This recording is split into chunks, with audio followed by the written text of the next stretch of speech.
Speaker صاحب کو welcome کروں گا دل کی گہرائیوں سے کہ ایک اچھا شگون چلا. پہلے جب اسپیکر چلے جاتے تو واپس نہیں آتے تھے. اب الحمدللہ کم از کم میرے ساتھ ایک اسپیکر بھی بیٹھے ہوئے اور آپ بھی ماشاءاللہ. اللہ بہرحال باتیں تو میں نہیں کرنا چاہتا لیکن دو تین باتوں کی. ایک تو چونکہ بڑھتی ہوئی آبادی اور سورسز کی بات ہو رہی ہے تو میں جو اسپیکر صاحبان مجھ سے پہلے بولے انہوں نے ایک بات کی تھی کہ یار خاص کر ڈاکٹر گلزار صاحب نے بھی بڑی تفصیلی بات کی کہ آبادی تو نہیں کم کرنی چاہیے, البتہ سورسز پہ کے لیے پلاننگ کرنی چاہیے, کیونکہ پیغمبر صلی اللہ علیہ وسلم نے کہا کہ 4 شادیاں کریں تاکہ آپ کے بچے بڑھیں. اور تربیت کی بات ہے تو بندے ایک کی بھی تربیت کر سکتا ہے, کہ تربیت نہیں کر سکتا تو وہ 10 کی بھی نہیں کر سکتا.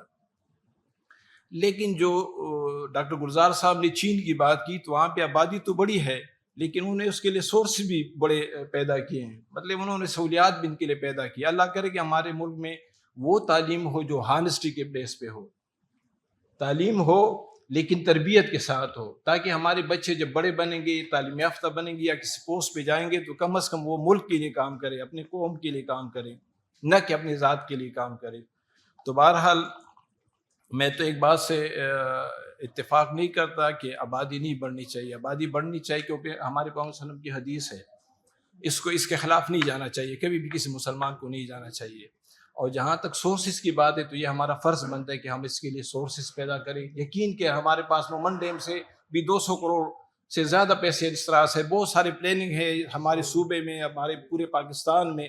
اگر ہم کوشش کریں گے تو انشاءاللہ بہت کچھ ہے. میں تو 5 سال پارلیمنٹ میں رہا ہوں, ڈاکٹر صاحب تو ہمارے ساتھ کولیگ تھے, بس مطلب مشوروں میں اسپیشلی. یقین کرے کہ ہمارے صوبے کے پاس اتنے وسائل ہیں لیکن یہ یوٹیلائز نہیں ہوتے.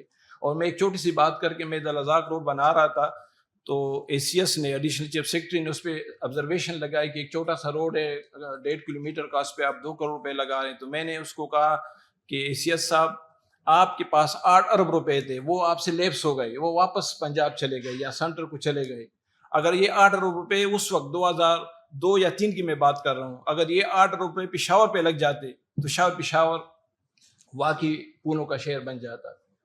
تو بہرحال یہ چھوٹی موٹی چیزیں ہیں. بہرحال انشاءاللہ ہماری دعائیں بھی ہیں اور ہماری یہ کوشش ہونی چاہیے کہ اپنے بچوں کی بھی تربیت کریں. اور اسپیشلی میڈم صاحبہ کی شاید اسکول سے تعلق ہے تو ایجوکیشن میں یہ بھی ہے, تو ہمیں چاہیے کہ ہم اسکول میں بھی بچوں کی تربیت کریں. تو انشاءاللہ اس سے یہ ہوگا کہ جب وہ بچے بڑے ہوں گے تو ہانس بنیں گے, اگر وہ ایماندار بنیں گے تو انشاءاللہ وہ ملک کے لیے اور قوم کے لیے بہت زیادہ کام کریں گے. تو ایک بار پھر میں ہمدرد کا مشکور ہوں کہ وہ ہمیشہ ایسے موضوع پہ بات کرواتے ہیں ہم سے کہ یقین کریں کہ اگر یہ موضوع پہ ہم عمل بھی کریں تو انشاءاللہ بہت کچھ ہمیں ریلیف مل سکتا ہے. Thank you.